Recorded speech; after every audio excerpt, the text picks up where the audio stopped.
Oh, wake up, rethink the status quo. When you get your money right, then you're the one who runs your life. Come build a wealthy spirit with Sammy and Michelle. I'm so excited to share this episode from last year. Sammy, we were living in our small town and we were talking about the step-by-step guide for finding your passion, which I have to say, re-listening to this episode, I'm so pleased to see how much stuff we were talking about we almost manifested for our current life. First of all, it seems that I manifested Tony Robbins because we were talking about this article before I even watched his documentary, I Am Not Your Guru. Yeah, which inspired us to move to Charleston, which we talk about in this episode, which wasn't even on our radar at that time. It's very crazy. The most crazy part is when I listened to my ideal day if I didn't work, and that is now my life. I'm so excited for all of you to listen to this episode. It was one of our most popular last year. Let us know what you think. Let's get into it.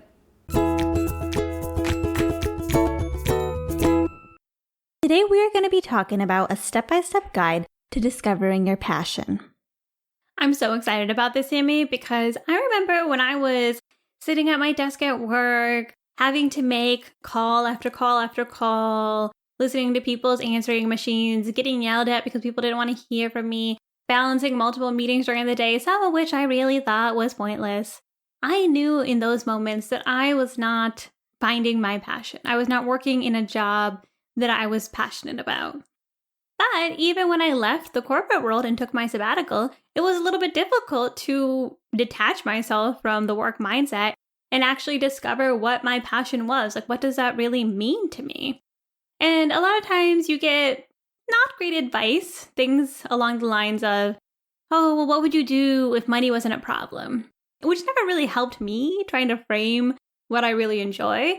So now that we have been thinking about this a lot, been incorporating new things that we've learned to apply the things that we learned so that we can find our passion, we wanted to put together something of a guide to help you identify what it is that you enjoy doing and what's really in alignment with you, because I think it's really dependent on you as a person. So Sammy and I are here to share what worked for us. Let's get into it, Michelle. But first, we're going to talk about Riverside, our partner for the week. As you know, Sammy and I have this podcast, Build a Wealthy Spirit, which is awesome because we get to connect with you, the people in our community. We can talk about all of these different things that interest us. And the truth is that we're not very interested in the technical aspects of building a podcast. We want something that's just reliable, that we don't have to think twice about, and Riverside is that platform for us. It allows us to get audio and video recordings. Everything is downloaded locally, so we literally never have an issue with audio or video, and that's huge. It's not a small thing, and that means that we actually don't even have to think about the details of the technical aspects. We can just focus on the conversations we're having with each other and with our guests. So if you're thinking about starting a podcast, if you want to do a live stream or some sort of audio video setup, we highly recommend Riverside, and you can get started with the link in our show notes. Now back to today's topic, a step-by-step guide to discovering your passion. For today's episode, Michelle and I found an awesome piece, which is actually from the Tony Robbins website. Yes, the Tony Robbins. And if you don't know Tony Robbins, he is the self-development guy, the motivational speaker. People go to his 1,000-people conferences and pass out because they're so excited about finding their purpose. I'm actually not joking. I'm not going to lie. There was a part of me when we approached this article, I was like, oh, okay, Tony Robbins, sure, he's that guy. But I found it complement our own ideas really well. And so I'm really excited to weave in some of his suggestions into our conversation today, because I think you'll like them as well. Yes, Michelle, his advice was really practical, and I'm not surprised people are passing out at this kind of knowledge. Guys, if you want to maybe make sure you're not driving while you're listening to this podcast, because it's going to be inspiring. So, Sammy, step one, we have to say this up front. You have to decouple yourself from the jobbing mindset, because passion and what makes money may or may not go together. You cannot get bogged down by the idea that your passion has to make money. I think for me, that was the thing that I was too focused on was maybe I like this, but does it make me money? No. That's not what this is about. We are focused on passion first today. Yes, passion first. Passion regardless of whether it makes money. Listen, we understand you probably need money. Maybe for shelter, for food, different things. Go ahead, make money in whatever way you see fit. But don't force your passion and money to go together.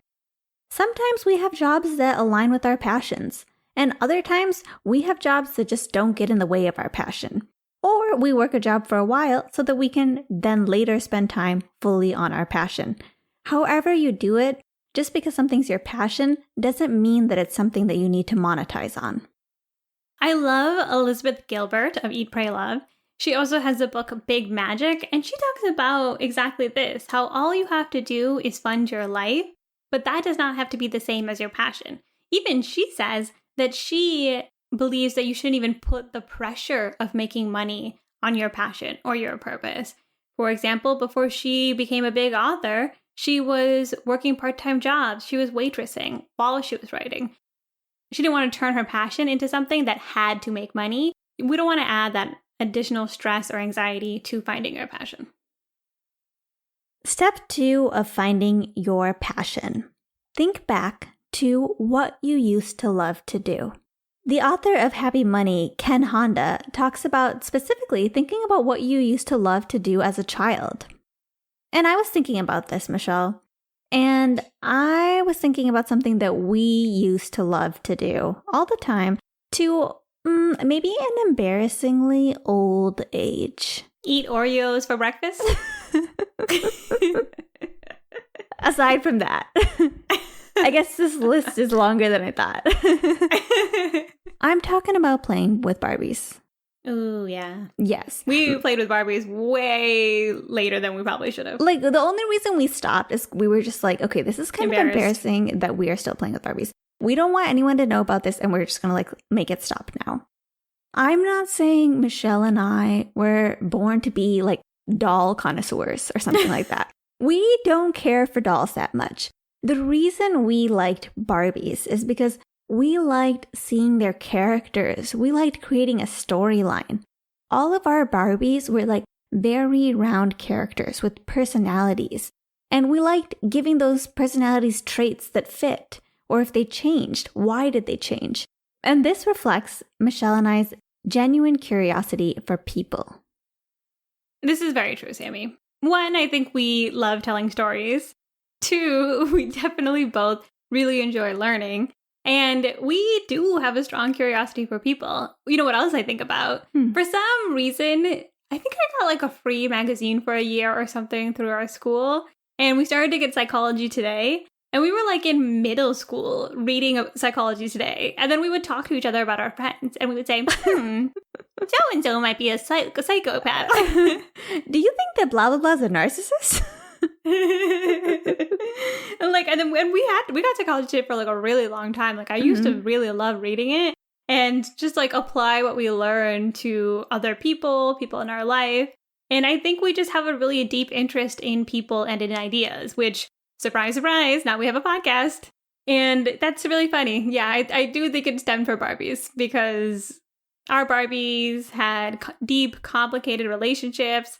They had enemies, the big Easter bunny that we had. There was a lot of going on. He was the original Bad Bunny.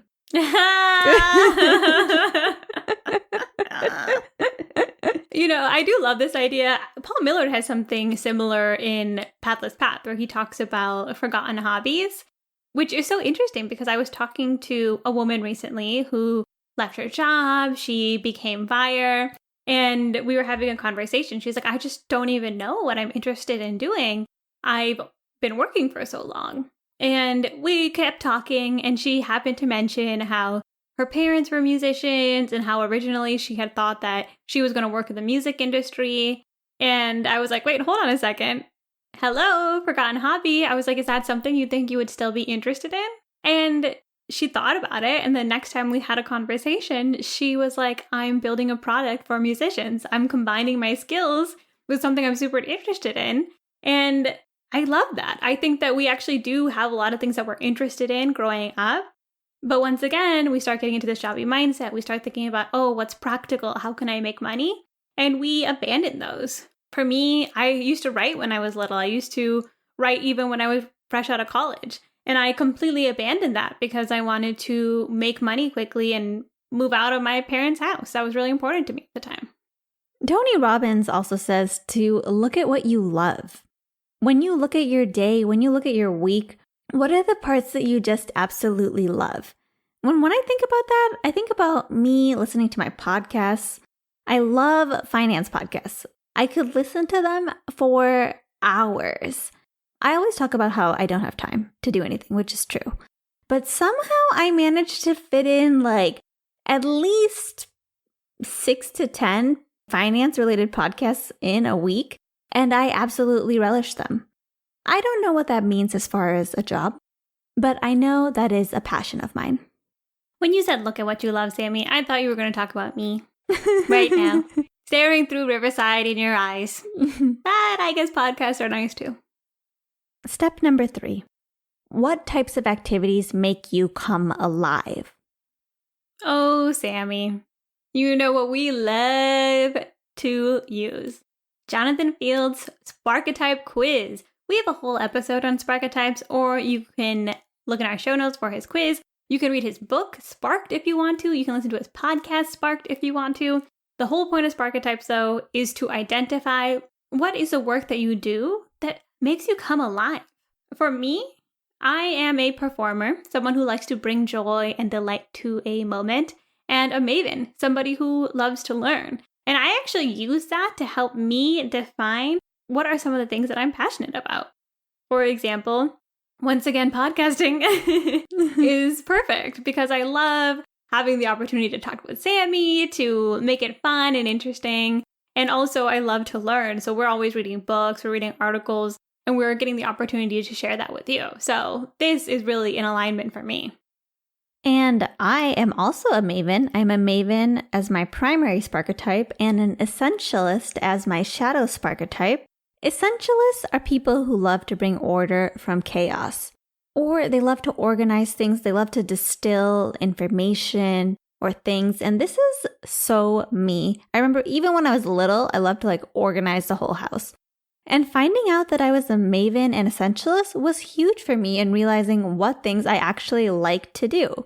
I find it no surprise that I like to listen to tons of podcasts because that is my primary Sparketype, is learning. And I also love to clean. People say, oh, I love to stress clean.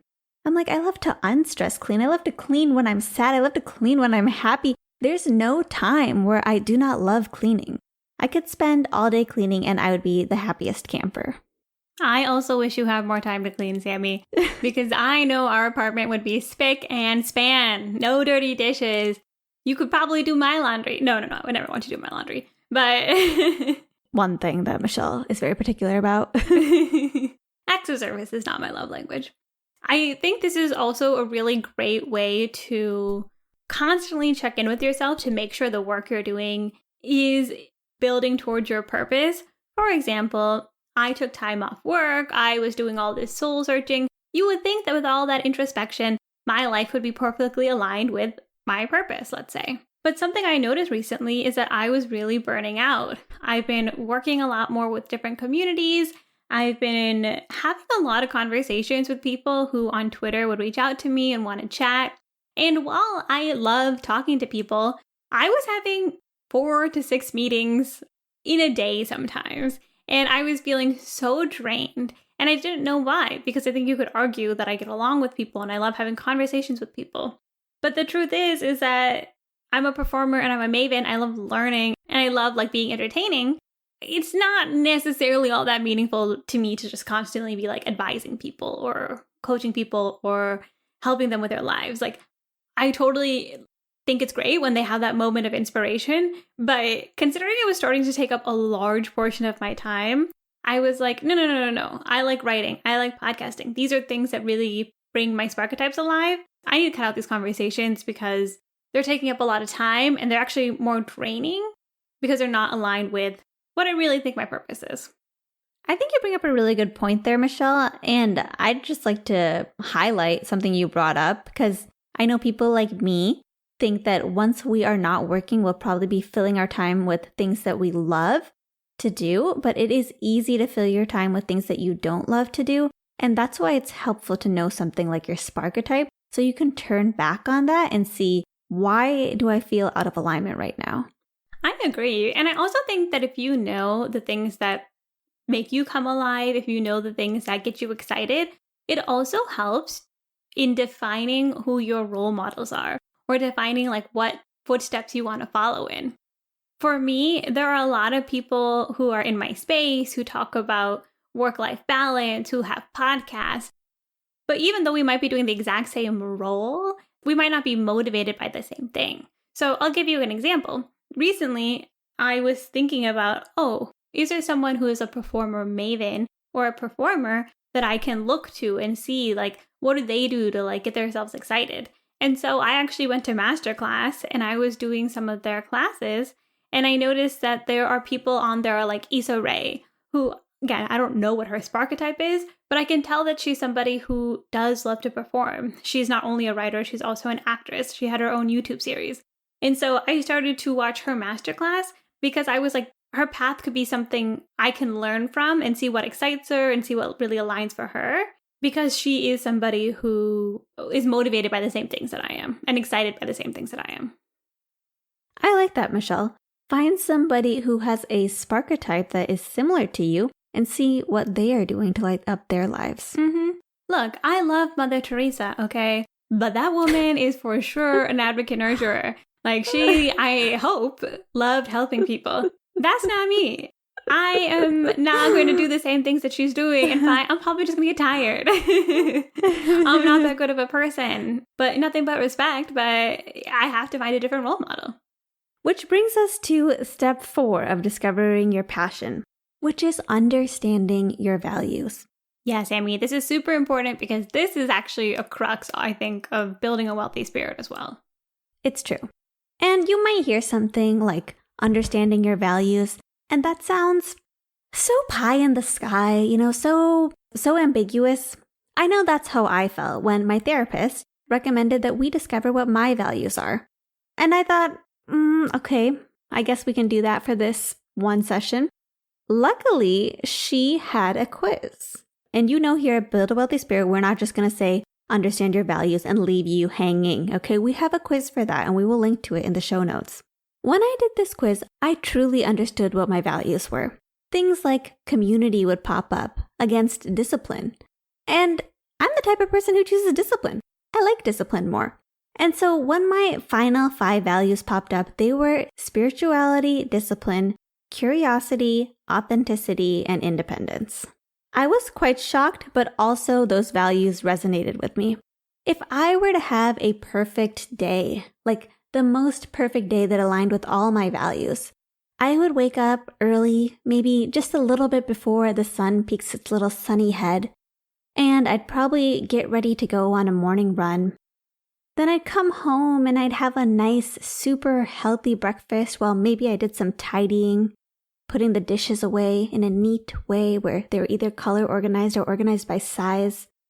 And maybe then I'd turn on like a little candle or an essential oil diffuser and meditate. Then maybe the rest of my day would be spent doing something like learning about something that I'm super, super interested in, like finance or geology. That's true. Sammy has quite a rock collection building. I didn't know that was going to be a hobby of mine, but there's a lot of rocks around here, and so it is now a hobby. Makes sense. Sammy used to play in the mud as a child, so I think it's all connected. Then I would go do my errands. I would organize all my binders. I have my little HSA binder, my car binder, my tracking my expenses binder.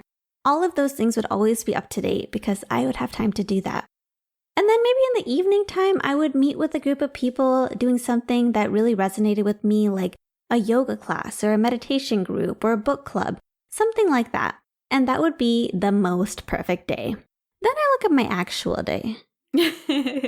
I'm going to work. I'm, talking to tons of people, placating them, helping them with their problems, collaborating with teams. And you know what? For somebody whose values are helping others or teamwork or contribution or success or compassion, that would be a beautiful day.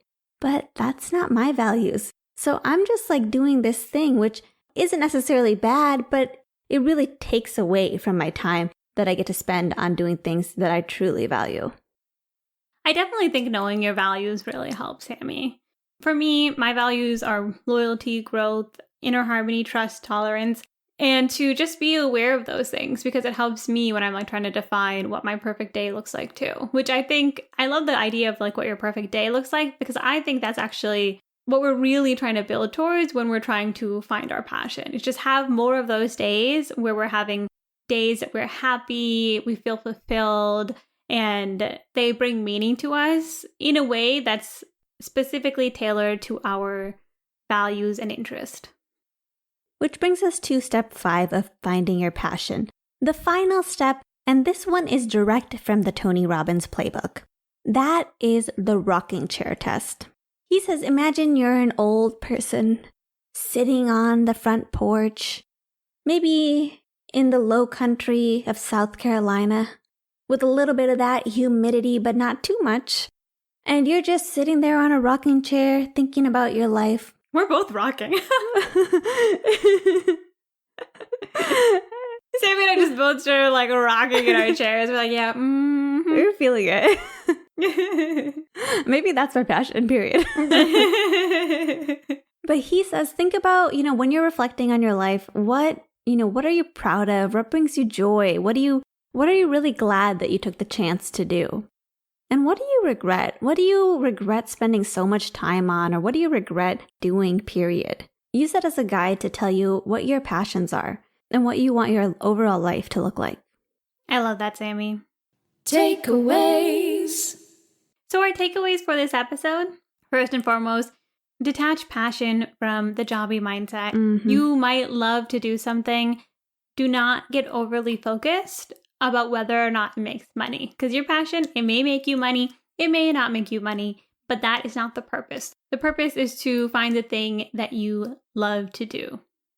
Number 2, what did you like to do as a child? Maybe it's not that exact thing that is your passion, but your passion is likely related to those things that brought you joy as a child. Step 3, understand what makes you come alive. We highly recommend taking the Sparketype quiz, but regardless, I think we all can check in, look at our day to day and say, okay, these are the things I do that energize me, that make me excited, and these are the things that don't.